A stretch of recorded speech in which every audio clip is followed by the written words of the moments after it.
Bismillahirrahmanirrahim. Assalamualaikum warahmatullahi wabarakatuh. Alhamdulillahi rabbil alamin. Hamdan katsiran tayyiban mubarakan fih, kama yuhibbu rabbuna tabaraka wa ta'ala wa yardah. Wassalatu wassalamu ala man ba'athahu rahmatan lil alamin, Nabiyyina Muhammadin wa ala alihi wa ashabi ajma'in. Allahumma alimna ma yanfa'una wanfa'na bima 'allamtana wa zidna ilman wa amalan wattaqa ya hayyu ya qayyum ya dzal jalali wal ikram. Amma ba'd. Ma'asyiral muslimin, para hadirin, jamaah sekalian, a'azzani Allah wa iyyakum. Alhamdulillah, kita panjatkan selalu puja dan puji syukur kehadirat Allah Tabaraka wa Ta'ala yang telah memudahkan kita untuk bisa menjalankan salat maghrib secara berjamaah di masjid yang kita cintai ini. Dan juga segala puji milik Allah Subhanahu wa Ta'ala yang memudahkan kita untuk bisa kembali bermajlis di kesempatan malam yang berbahagia ini. Semoga majelis kita mendapatkan keberkahan dari Allah Tabaraka wa Ta'ala, dan semoga ini menjadi salah satu amaliyah yang memudahkan kita menuju ke jannahnya kelak, sebagaimana sabda Nabi kita sallallahu alaihi wasallam, man salaka tariqan yaltamisu fihi ilman sahalallahu lahu bihi tariqan ilal jannah. Siapa yang keluar dari rumahnya dalam rangka dia mencari ilmu, mempelajari tentang ilmu agama ini, maka Allah Ta'ala akan mudahkan bagi dia jalan menuju ke surganya. Salawat dan salam tidak lupa untuk kita haturkan kepada qudwah dan suri tauladan kita yang agung, Nabi Muhammad sallallahu alaihi wasallam, kepada keluarga beliau, para sahabatnya, serta segenap umatnya yang istiqomah di atas petunjuk dan sunnahnya hingga yaumul qiyamah. Jamaah sekalian, ibadah syukur itu adalah sebuah ibadah yang mulia, apalagi ibadah ini sangat terkait dengan salah satu nama Allah Subhanahu wa Ta'ala. Salah satu nama Allah adalah apa Pak? Terkait dengan syukur, Asy-Syakur. Salah satu nama Allah, salah satu Asmaul Husna adalah Asy-Syakur. Dan ini Allah sebutkan di beberapa ayat.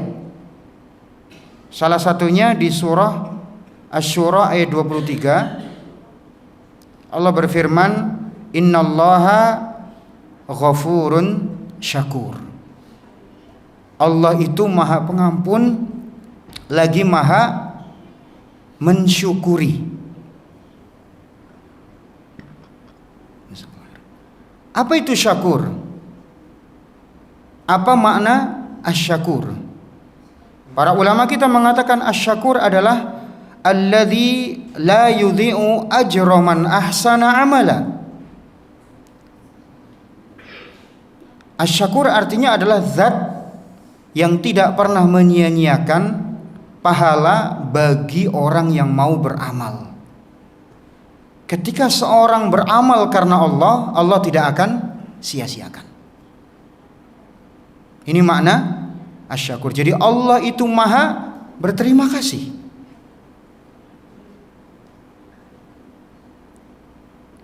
Allah juga mensifati hamba-hambanya dengan sifat syukur.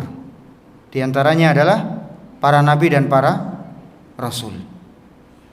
Para nabi dan para rasul, Allah sifati mereka sebagai hamba-hamba yang bersyukur.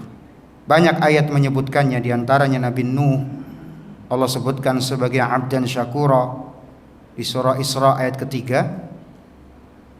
Kemudian Nabiullah Ibrahim alaihissalam di surah An-Nahl 120 sampai 121, Nabi Ibrahim disifati dengan syakiran li an'umi, orang yang bersyukur, tahu berterima kasih atas nikmat-nikmatnya. Demikian juga Nabi kita sallallahu alaihi wasallam. Beliau adalah hamba yang bersyukur kepada Allah Subhanahu wa taala. Dan syukur itu beliau praktekkan dengan ibadah. Makanya ketika Aisyah radhiyallahu anha melihat Rasul kita sallallahu alaihi wasallam dalam keadaan salat sampai kaki beliau bengkak, kaki beliau pecah-pecah. Padahal beliau sudah diampuni dosa yang terdahulu dan yang akan datang. Apa jawaban Rasul kita? Afala akunu abdan syakura. Tidak bolehkah aku menjadi hamba yang bersyukur? Luar biasa. Ini tentang asy-syakur, yaitu nama Allah Subhanahu wa taala, dan predikat hamba yang bersyukur diantaranya adalah para nabi dan para rasul. Jadi ibadah syukur ini ibadah yang sangat mulia para jamaah. Dan karena syukur inilah Allah Subhanahu wa taala menciptakan manusia. Karena ibadah syukur inilah Allah menciptakan manusia. Ya. Makanya di surah Luqman Allah menyebutkan tentang penciptaan manusia. Kemudian di ayat ke-14 Allah tegaskan bahwa setelah Allah menciptakan manusia, apa tujuannya? Anishkurli, supaya manusia bersyukur kepadaku. Maka ini salah satu tujuan kita hidup, yaitu kita supaya bersyukur kepada Allah Subhanahu wa taala.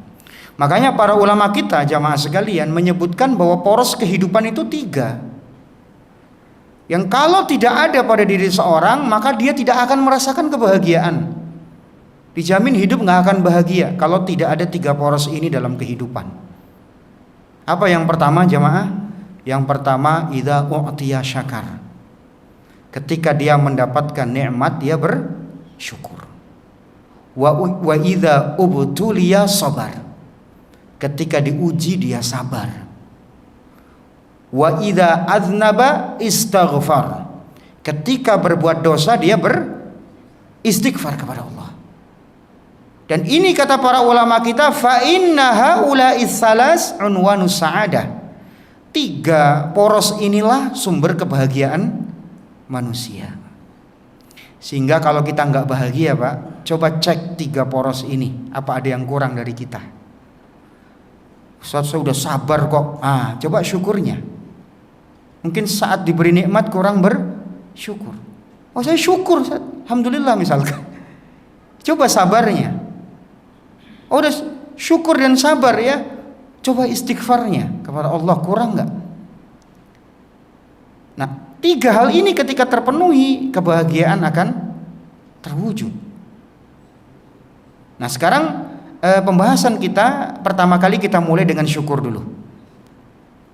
Dan syukur ini kata para ulama adalah nisfuddin, setengah daripada agama. Dan setengahnya lagi itu adalah kesabaran. Dari mana kita ambil kesimpulan ini?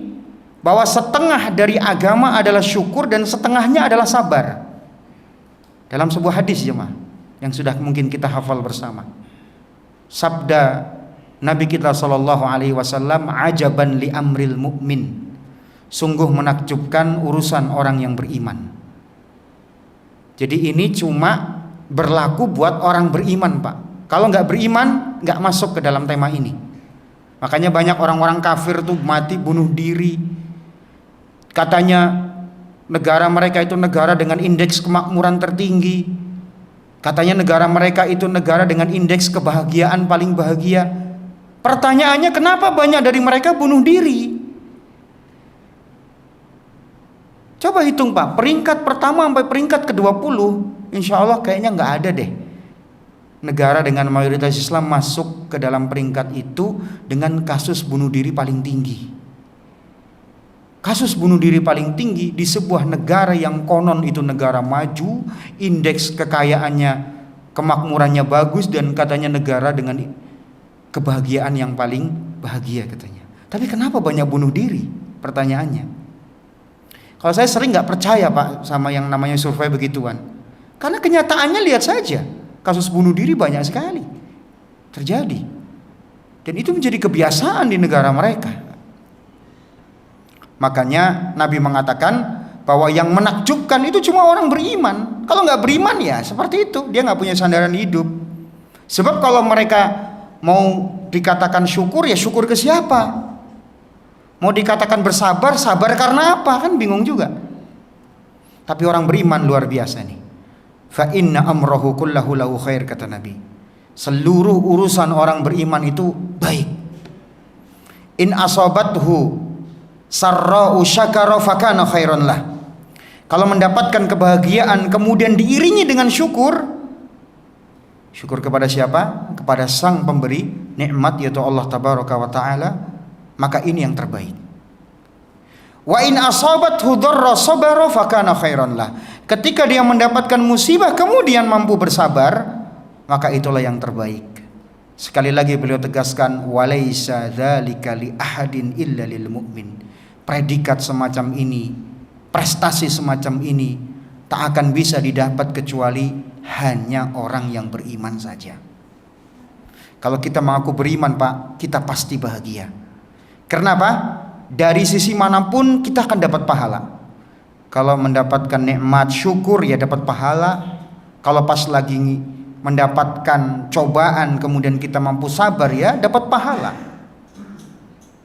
Dari segala sisi orang mukmin itu baik. Makanya para nabi itu kan meskipun mereka paling banyak musibahnya, mereka orang paling bahagia. Kenapa? Karena di balik musibah mereka bisa mengartikan itu adalah hikmah dan pahala. Demikian juga ketika mereka mendapatkan nikmat, mereka nggak pernah lupa daratan. Nabi Sulaiman alaihi salatu wassalam itu ketika mendapatkan nikmat, beliau nggak lupa daratan.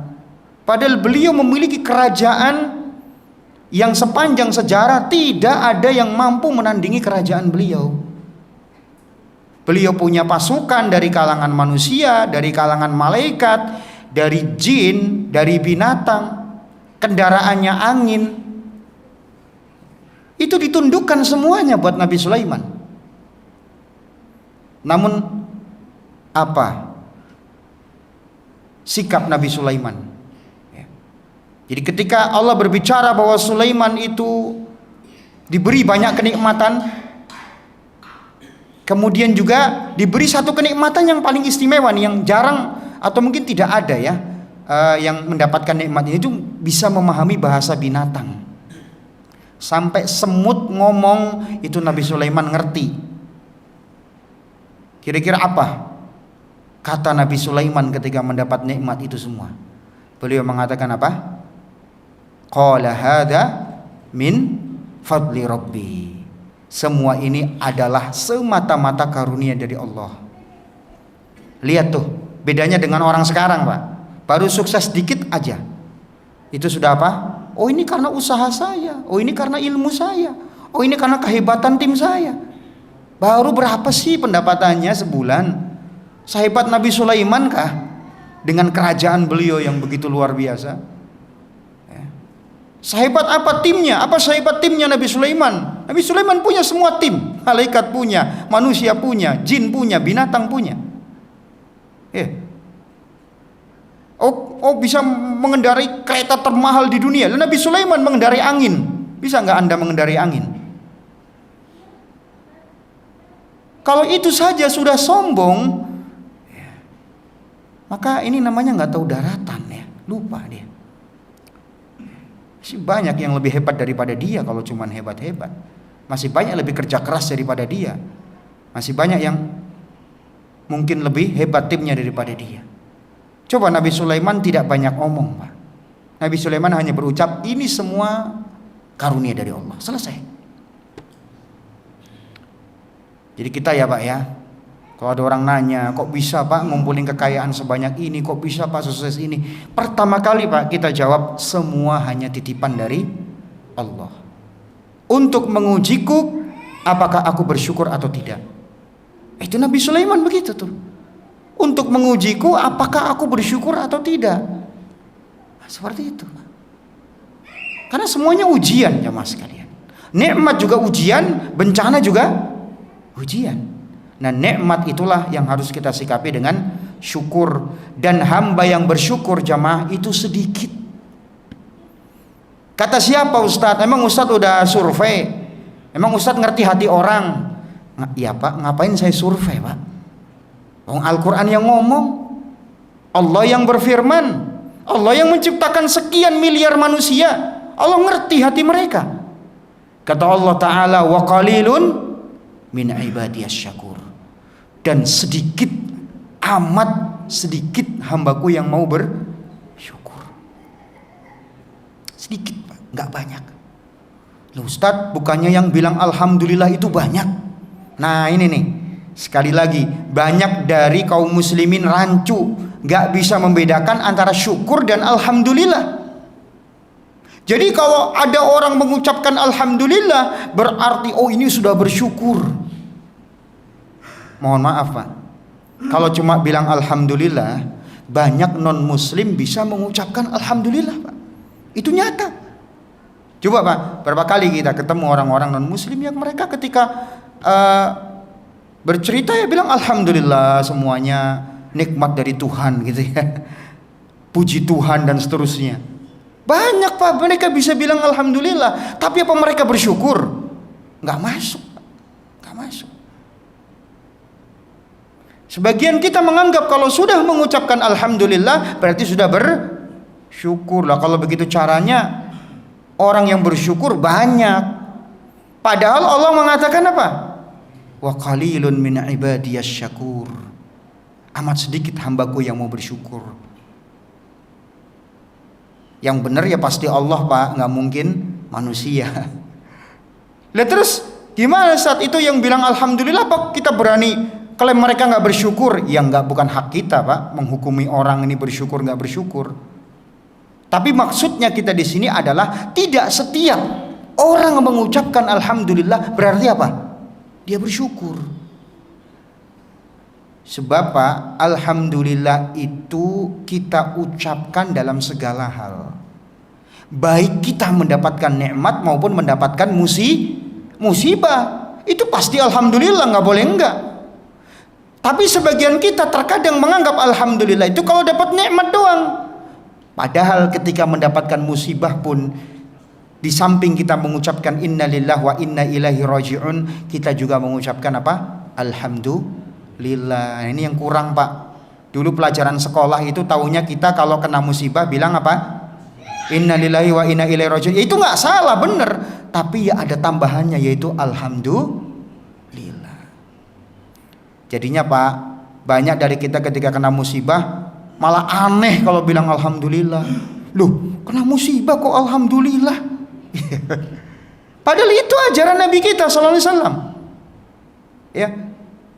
Nabi sallallahu alaihi wasallam menjelaskan ada seorang hamba yang diuji oleh Allah, anaknya dicabut nyawanya, diwafatkan oleh Allah Subhanahu wa taala.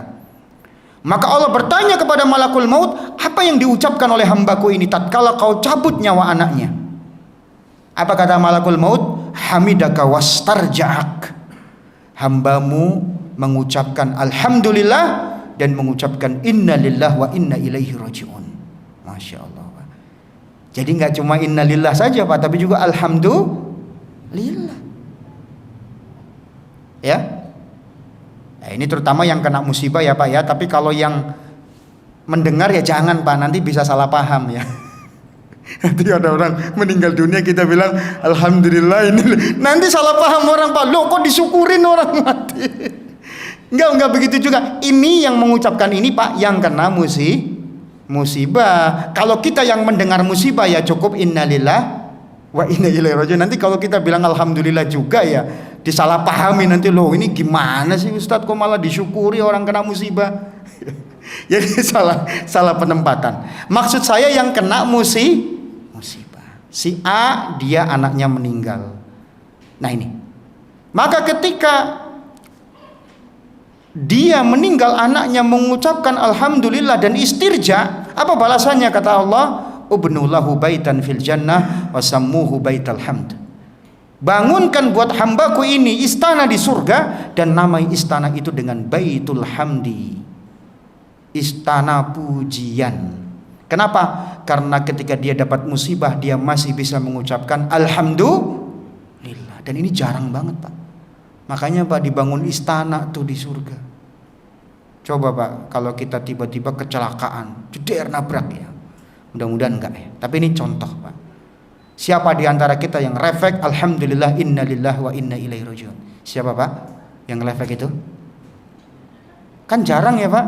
Makanya pantas kalau orang bisa seperti itu Pak, berarti lisannya biasa bilang alhamdulillah. Makanya Allah bangunkan istana di surga, Baitul Hamdi namanya. Bukan dibangunkan rumah lagi Pak, istana. Ya, dan itu di surga bukan di dunia. Nabi kita Shallallahu Alaihi Wasallam ketika ditimpa sesuatu yang tidak menyenangkan, beliau bilang apa? Apa Pak? Alhamdulillah ala kulli hal. Segala puji milik Allah dalam segala kondisi. Tuh, biasakan kita ucapkan alhamdulillah ala kulli hal. Waduh, cuaca panas, jangan ngeluh. Panas bener cuaca, alhamdulillah ala kulli hal. Ya. Kemudian ya pendapatan segini-gini aja, kok malah berkurang, alhamdulillah ala kulli hal. Jangan teriak-teriak ya Pak. Ada sebagian pedagang menjerit karena omset menurut. Ngapain menjerit? Cukup ucapkan apa? Alhamdulillah ala kulli hal. Emang selama ini Allah nggak kasih tuh. Dulu-dulu ketika Allah kasih rezeki kemana tuh? Kok baru dikasih sedikit saja, sebentar aja pendapatan menurut sudah menjerit. Jadi nggak usah menjerit. Ucapkan alhamdulillah ala kulli hal. Apa itu syukur? Dan ini tema kita jemaah, hakikat syukur. Syukur itu apa sih? Ya. Karena tadi jemaah sekalian, ya. Banyak dari kaum muslimin taunya kalau sudah bilang alhamdulillah itu sudah bersyukur. Padahal tidak. Ya. Nah, syukur itu apa? Nah, ini yang akan kita bahas pada kesempatan kali ini. Kalau kita membaca penjelasan para ulama tentang syukur, maka macam-macam kita ambil kesimpulan dari pernyataan mereka.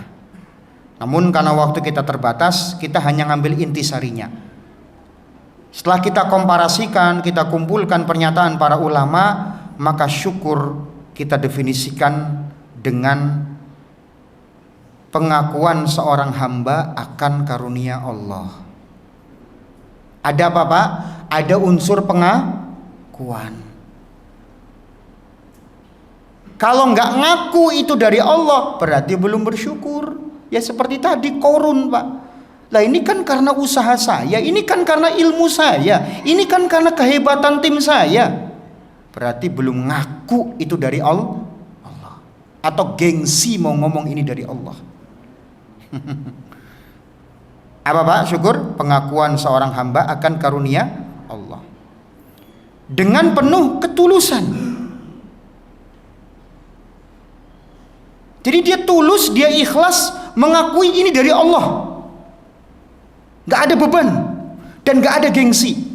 Karena sebagian orang yang ngaku sih, ya ini dari Allah sih, tapi kan juga gua kan hebat gitu loh. Saya kan hebat juga. Nah, ini belum tulus, ini belum ikhlas mengakui dari Allah. Kemudian dengan penuh ketundukan dan rasa cinta. Artinya setelah dia dapat nikmat, dia makin tunduk kepada Allah. Ya iyalah, orang kan dikasih kekayaan dia makin banyak sedekahnya, dikasih kesehatan makin rajin ibadahnya, dikasih banyak ilmu makin rajin dakwahnya, bukan lemes dakwahnya ya. Tapi makin rajin. Ini hakikat syukur. Kemudian apa? Dengan rasa cinta kepada Allah. Jadi makin cinta sama Allah. Sekarang ada orang Pak ngasih kita rumah seharga 2 miliar, kita akan terus ingat namanya mungkin sampai mati. Itu baru 2 miliar Pak. Allah berapa selama ini ngasih ke kita? Luar biasa. Harusnya kita makin cinta kepada Allah. Jadi saya ulangi, syukur apa Pak? Pengakuan seorang hamba akan karunia Allah. Dia mengakui itu ya, dengan penuh ketulusan, ketundukan dan rasa cinta. Ya Pak. Sebab Pak, orang dapat nikmat tuh macam-macam modelnya Pak. Orang dapat nikmat tuh macam-macam apa? Modelnya. Ayo coba kita telisik satu persatu ketika orang dapat nikmat tuh modelnya gimana aja. Dan mudah-mudahan kita termasuk yang bersyukur ya Pak ya. Model yang pertama Pak, dia dapat nikmat tapi tidak menyadari itu nikmat. Banyak apa? Banyak. Contoh Pak, nikmat udara. Siapa di antara kita yang tadi pagi bilang, ya Allah, berilah hambamu taufik untuk bisa melanjutkan hidup dan bisa menghirup udara segar. Baru kena polusi baru ngerasa ya Pak ya nikmat udara ya Pak ya. Nah selama ini kita kemana? Kena polusi baru nyadar tuh udara nikmatnya. Selama ini kita menganggap bahwa nikmat itu kalau punya mobil mewah. Giliran mobilnya bikin polusi Pak, baru kita ingat nikmat udara Pak. Subhanallah. Coba udara itu Pak, kan nikmat yang luar biasa coba. Banyak orang nggak mengaku itu nikmat, dianggap biasa. Padahal ya Pak, kalau misalkan orang itu kan harga oksigen udara itu berapa Pak? Waduh, saya juga nggak sempat nanya Pak ya. Ada yang tahu nggak Pak? Yang pernah, yang mungkin pernah di rumah sakit atau pernah bekerja di rumah sakit ya, atau dokter. Ya taruhlah Pak, kalau misalkan per liter apa per apa ya Pak bilangnya? Liter ya Pak. Per liternya 25.000 Pak. Oksigen itu ya Pak. Nitrogen berapa per liter? Ya kalau per liter misalkan 9.950 misalkan Pak. Iya. Berarti ini kan per hirup ya Pak ya, per hirup. Jadi kalau di total tuh berapa tuh Pak kita menghirup dalam sehari itu ya, kalikan 24 jam itu ya, berapa itu? Berapa miliar lah sudah Pak, atau berapa ratus juta. Itu baru per hari, belum nanti per. Nah, ini yang mungkin pernah merasakan dulu ketika masa corona ya Pak ya. Beli oksigen sama nitrogen itu tahu Pak betapa nikmatnya udara Pak. Insya Allah akan lebih mensyukuri nikmat Allah. Itu Pak hikmahnya orang kena penyakit Pak. Bukan kita minta penyakit enggak. Tapi ini hikmah kali kita katakan. Nggak usah minta juga kita dapat ya Pak. Ngapain minta? Tapi ketika kita dapat, disitulah hikmahnya. Bayangkan udara Pak, oksigen kalau kita bisniskan berapa itu? Kalau Allah tagih kita oksigen, coba bayangkan. Kalau tagih kita oksigen tiap bulan, kayak tagihan listrik sama air Pak, luar biasa. Itu baru oksigen, belum detak jantung kita Pak, berapa berdetak ya tiap harinya. Kalau Allah tarif itu detak jantung Pak, berapa kita harus bayar kepada Allah Tabaraka wa Ta'ala. Ternyata nggak ada Pak, nggak ada, kita nggak ditarik ya. Nah, ini matahari, coba kalau kita ditarik tarif matahari itu gimana? Ya, kita nggak akan sanggup membayar Pak. Oh, listrik saja udah luar biasa, naik terus listrik juga makin susah orang kan, apalagi matahari ditarif. Maka luar biasa, Allah tidak mentarif itu semuanya. Allah hanya menuntut kita bersyukur, akui bahwa itu dari Allah, sadari bahwa itu dari Allah. Ya, Pak. Sebagian kita kadang mengeluh, wah nggak bisa makan gula, ini gimana nggak bisa. Dan selama ini ya dia kena penyakit gula misalkan umur 70 tahun ya Pak ya. Dan selama ini dia berapa tahun itu makan gula ya kan. Allah kasih nikmat dia bisa bermanis-manis, makan makanan yang manis. Baru dicabut sebentar sudah mengeluh. Ya, ini jamaah azan ya Allah wa iyyakum ya. Jadi kelompok manusia yang pertama adalah yang tidak menyadari bahwa itu nikmat Allah. Dan na'udzubillah kalau kita seperti ini. Ya, kita nggak sadar akan nikmat Allah.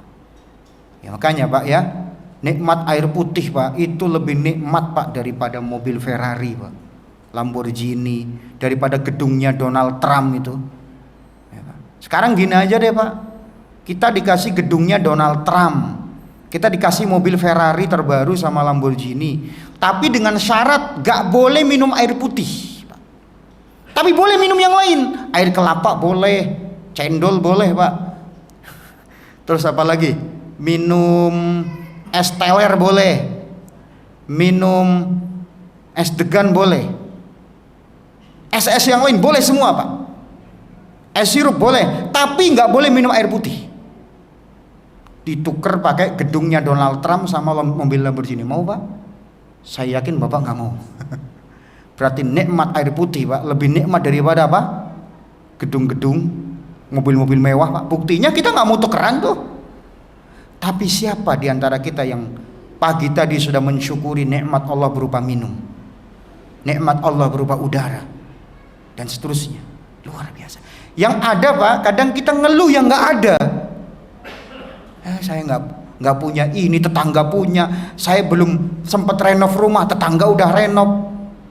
Temen udah naik pangkat dan seterusnya. Itu yang selalu kita pikirkan. Yang nggak ada itu yang dipikirkan. Subhanallah. Ini pertama aja Pak. Yang kedua, ada di antara manusia yang menyadari itu nikmat, sadar itu nikmat, udara nikmat, air nikmat, ya. Namun tidak tahu siapa yang memberikan karunia dan nikmat kepada dia. Oh, udara nikmat, ayo. Kemudian apa? Air nikmat. Dan terus yang ngasih siapa tuh? Yang ngasih bos. Ini parah. Jadi masih bosnya yang diandalkan atau apa? Ya mungkin dia bukan menyandarkannya kepada Allah Subhanahu wa taala, tapi kepada selain Allah. Ya, atau cukup hanya mengatakan ini pemberian Tuhan. Ya Tuhan yang mana? Tuhan banyak. Masa Tuhan yang disembah manusia itu banyak. Tuhan yang mana? Ya Allah tabaraka wa ta'ala. Ada orang begitu Pak, sadar itu nikmat tapi nggak ngerti siapa yang ngasih nikmat. Na'udzubillah, mudah-mudahan kita nggak termasuk yang ini. Dan ini bukan dikatakan orang yang bersyukur, ya.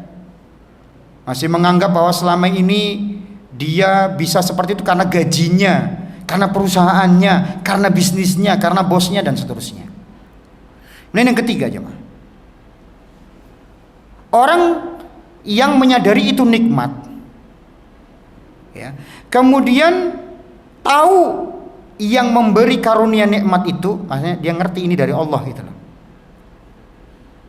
Tapi dia mengingkari nikmat tersebut. Tapi dia apa? Mengingkari nikmat tersebut. Ya.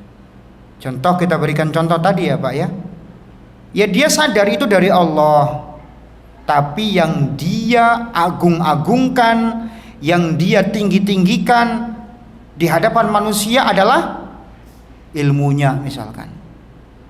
Apalagi kehebatan dia dalam berbisnis, keuletan dia. Ya sebagian orang kan baru berapa sih pendapatannya sudah, ya ini harus, ini karena keuletan saya, karena kehebatan tim saya, karena ini sudah. Tidak mau menyandarkan kepada Allah, gengsi. Ya. Korun itu mengenal Allah enggak? Ya kenal Pak, gimana enggak kenal? Wong Korun masih ada hubungan darah dengan Nabi Musa alaihissalam. Ada yang mengatakan Korun itu pamannya Musa. Ada yang mengatakan Korun itu sepupunya Nabi Musa. Wallahu a'lam. Yang jelas masih ada hubungan keluarga dengan Nabi Musa. Al-Quran mengatakan Korun adalah kaumnya Nabi Musa. Berarti kenal dong siapa Allah? Kenal. Tapi ketika dia dapat harta sebanyak itu, dari mana dia sandarkan harta itu? Bukan ke Allah, tapi ke siapa? Ke ilmunya. Korun merasa dia kaya raya karena ilmunya. Gitu. Jadi sekedar ini dari Allah saja nggak cukup kalau mulutnya tidak atau gengsi mengatakan ini dari Allah. Tapi pertama kali dia sandarkan ke kemampuannya. Ini juga nggak bersyukur, tetap. Ya. Kemudian berikutnya jamaah, ada orang yang menyadari itu nikmat dari Allah, mengetahui nikmat itu dari Allah. Paham? Ketika ditanya dari mana ente mendapatkan kekayaan itu, ya dari Allah dong. Tapi sayangnya Pak, dia gunakan nikmatnya untuk hal-hal yang dimurkai oleh Allah. Ini bersyukur nggak Pak? Nggak bersyukur juga. Kalau ditanya ini dari Allah, alhamdulillah, ini semua nikmat dari Allah. Kalau bukan karena nikmat Allah saya nggak bisa kaya, tapi hartanya disalurkan buat maksiat. Ya sama aja, ini nggak bersyukur juga. Walaupun dia bilang alhamdulillah, walaupun dia bilang apa? Ini dari Allah dan seterusnya, tapi dia salurkan untuk kemaksiatan, untuk hal-hal yang Allah benci. Maka ini tidak dikategorikan juga syukur ya. Baik, masuk waktu ya jamaah ya. Baik, kita dengarkan azan dulu jamaah. Insyaallah setelah azan saya meminta waktu sebentar untuk menyelesaikan materi. Wassallallahu wasallam wa baraka ala Muhammad walhamdulillahirabbil alamin. Bismillah, alhamdulillah. Wassalatu wassalamu ala Rasulillah wa ala alihi washabbihi wa mawala. Amma ba'd. Baik jamaah, tadi kita sudah membahas 4 model orang dalam mendapatkan nikmat dan itu belum dikategorikan apa? Syukur. Sekarang kita akan masuk model yang kelima. Yang kelima adalah orang yang sadar itu nikmat dari Allah, mengakui bahwa itu dari Allah Subhanahu wa taala. Kemudian dia jadikan nikmat itu untuk mendukung ketakwaan. Punya harta makin rajin sedekah, punya ilmu makin rajin dakwah, sehat makin kuat ibadahnya, dan seterusnya. Artinya setelah dia mendapatkan nikmat, dia pakai nikmat itu untuk ketakwaan, untuk ketaatan. Maka ini baru dikatakan hamba yang bersyukur, abdan syakura. Kalau belum ini terpenuhi berarti dia belum bersyukur. Maka kesimpulannya, seorang tidak akan dikatakan hamba yang bersyukur kalau belum membangun 5 pondasi berikut. Jadi ini pondasinya syukur Pak, 5. Yang pertama apa? Ketundukan hamba kepada sang pemberi nikmat. Udah Pak, kita tunduk aja deh, nggak usah banyak protes. Dikasih berapapun, alhamdulillah, ini yang pantas buat saya. Belum tentu kalau saya dikasih lebih banyak lagi, saya jadi apa? Hamba yang bersyukur. Nah begitu dong Pak. Udah, tunduk aja Pak ya. Kalau nanti kita tunduk, nah di situ Allah tambahkan la in syakartum la azidanakum. Oh ini berarti yang sedikit aja dia bisa syukur, berarti kalau banyak dia bisa apa? Bisa syukur. Itu cara Allah kan begitu. Banyak Pak, Allah Ta'ala berikan nikmat kepada orang, karena terlalu gede nikmatnya akhirnya nggak bisa syukur Pak. Fir'aun Pak kenapa bisa ngaku Tuhan? Karena sebagian ahli tafsir ada mengatakan Fir'aun itu sepanjang hidupnya itu selalu sehat Pak, nggak pernah sakit. Bahkan bersin aja nggak pernah, bayangkan. Ada di antara kita Pak nggak pernah bersin. Saking sehatnya Fir'aun. Dan ketika memimpin, sukses dia memimpin Mesir. Rakyatnya itu ngacungi jempol semua sama Fir'aun. Bahkan sampai menyembah Fir'aun Pak. Coba Pak, ada nggak di antara kita Pak? Kita sudah punya berapa presiden Pak? Ada nggak presiden kita sampai disembah Pak? Enggak lah ya, insya Allah ya nggak ada. Nggak ada sampai disembah. Itu Fir'aun sampai disembah, coba bayangkan. Sombong dia, akhirnya dia ngaku sebagai Tuhan kan. Itu nikmat berlebih, kadang begitu jadinya. Maka sudah tunduk saja. Allah kasih segini, alhamdulillah, ini pasti yang terbaik. Bisa jadi kalau dikasih lebih, melampaui batas. Karena ada di antara hamba Allah pantas jadi orang kaya sehingga sudah dijadiin kaya, ya, karena pantas dia jadi orang kaya. Dan kalau tambah kaya tambah bersyukur. Nah ini Allah jadikan kaya. Ada sebagian hamba Allah yang mungkin dia kalau dijadiin kaya malah jadi nggak bersyukur. Ya sudah, dikasih pas-pasan aja segitu. Ini pertama jemaah.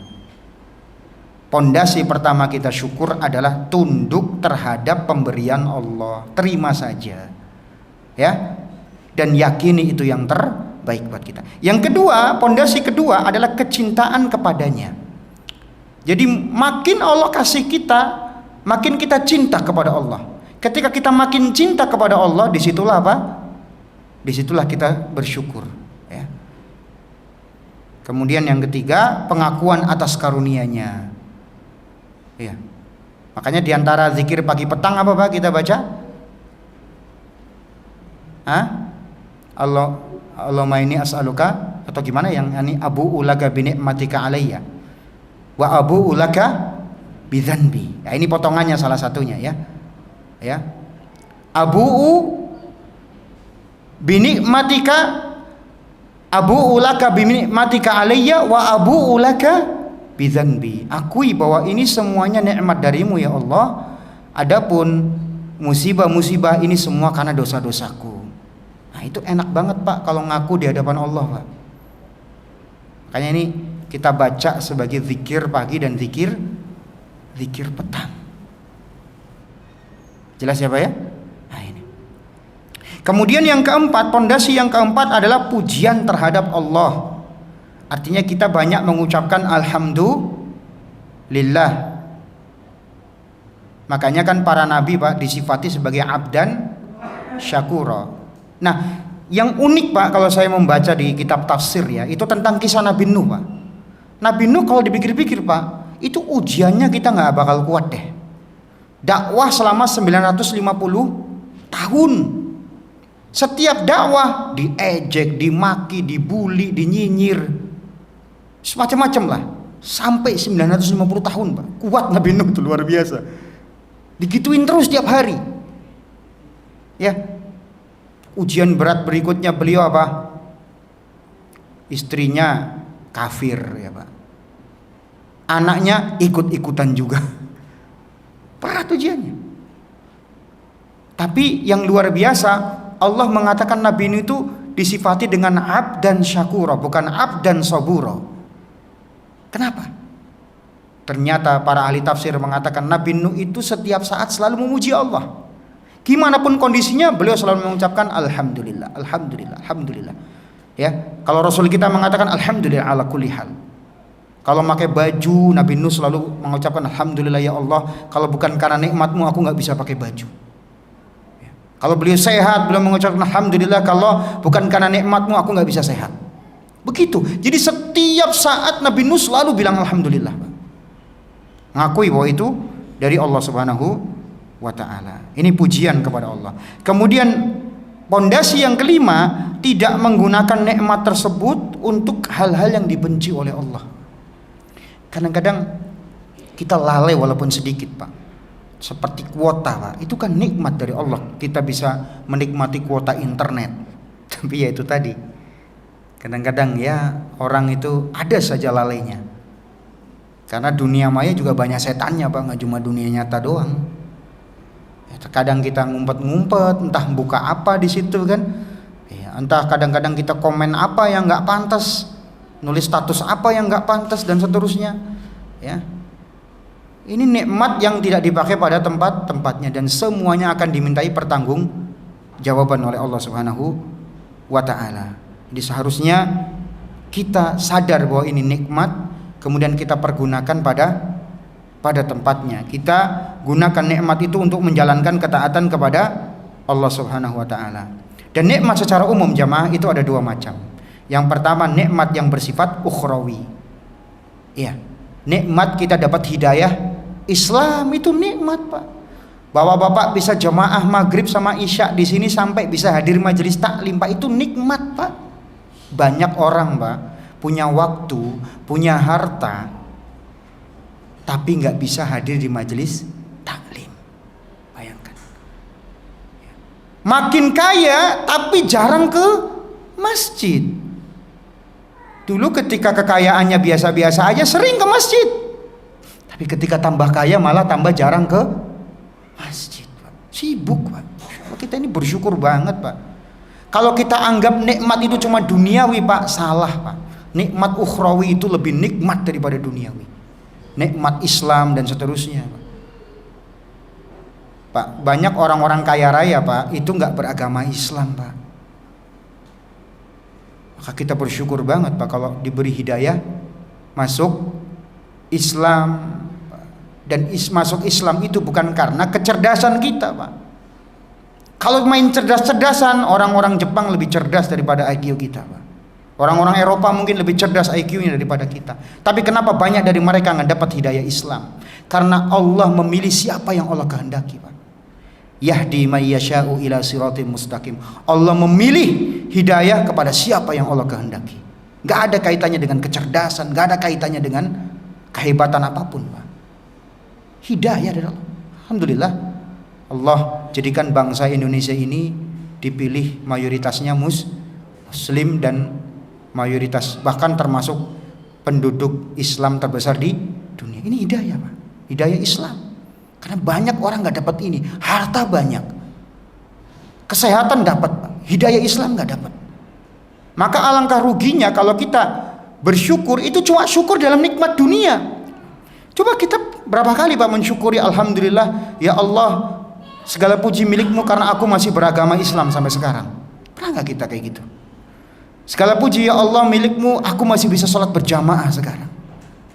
Luar biasa, Pak, hidayah Islam ini. Yang kedua baru hidayah apa? Duniawi, jemaah. Duniawi itu yang kedua. Baru kita syukuri nikmat duniawi. Pertama kali harusnya apa? Ukhrawi dulu.